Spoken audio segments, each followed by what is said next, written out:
French fry খেতে অনেকেই পছন্দ করি, আর আজকে ইনস্ট্যান্ট ক্রিস্পি ফ্রেঞ্চ ফ্রাই রেসিপিটাই আপনাদের সাথে শেয়ার করছি।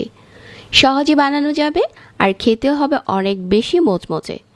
ওপরটা ক্রিস্পি থাকার কারণে এই ফ্রেঞ্চ ফ্রাইটা খেতে দারুণ লাগে। যারা সহজে এরকম ফ্রেঞ্চ ফ্রাই তৈরি করতে চান, আজকের রেসিপি দেখে বানিয়ে নিতে পারেন।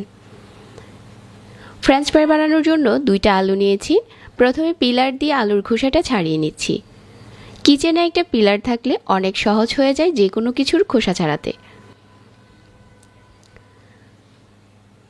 আলুর খোসাগুলো যখন ছাড়ানো হয়ে গেছে, তারপর স্লাইস করে নিচ্ছি। আমি দেখিয়ে দিচ্ছি যে এটা কীরকম করে স্লাইস করতে হবে। আলুর এই স্লাইসটা খুব বেশি মোটা না, আবার অনেক বেশি পাতলাও না, মাঝারি সাইজ করে কেটে নিচ্ছি।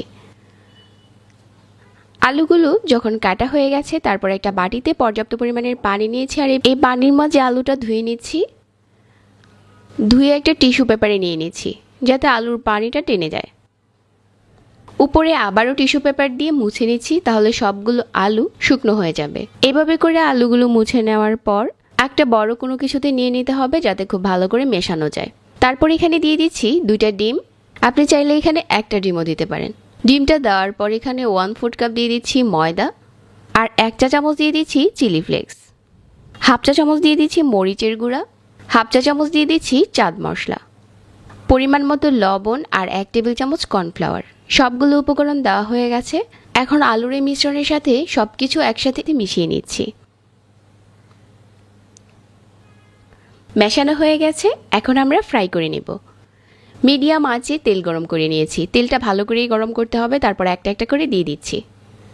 এভাবে করে সবগুলোই দিয়ে দেওয়া যাবে, আর মিডিয়াম আঁচে ভেজে নেব যতক্ষণ না ক্রিস্পি হচ্ছে, যাতে আলুগুলো ভিতর থেকে কুক হয় আর উপরটা হয় ক্রিস্পি। এভাবে করে অল্প আঁচে বেশ কিছুক্ষণ ভেজে নিয়েছি, আর এগুলোর কালার দেখে এখন বোঝা যাচ্ছে যে ফ্রাই হয়ে গেছে। ঠিক এই পর্যায়ে তেল ঝরিয়ে উঠিয়ে নিচ্ছি। আরও একটা বড় স্ট্রেনারে নিয়ে নিচ্ছি, সবগুলো একসাথেই উঠিয়ে নেওয়া যায়। তারপর একটা প্লেটে ঢেলে পরিবেশন করছি। একটুখানি সসের সাথে এই ফ্রেঞ্চ ফ্রাইটা খেতে দারুণ লাগে। যারা একটু ভিন্নভাবে খাবার তৈরি করতে পছন্দ করেন, আজকের রেসিপিও ভালো লাগবে। আমার এরকম সহজ রেসিপিগুলো ভালো লাগলে চ্যানেল সাবস্ক্রাইব করবেন, আর আমাদের ফেসবুক পেজ ফলো করতে পারেন। সবাইকে আবারও ধন্যবাদ জানাচ্ছি, আর আজকে এখানেই বিদায় নিচ্ছি। আল্লাহ হাফিজ।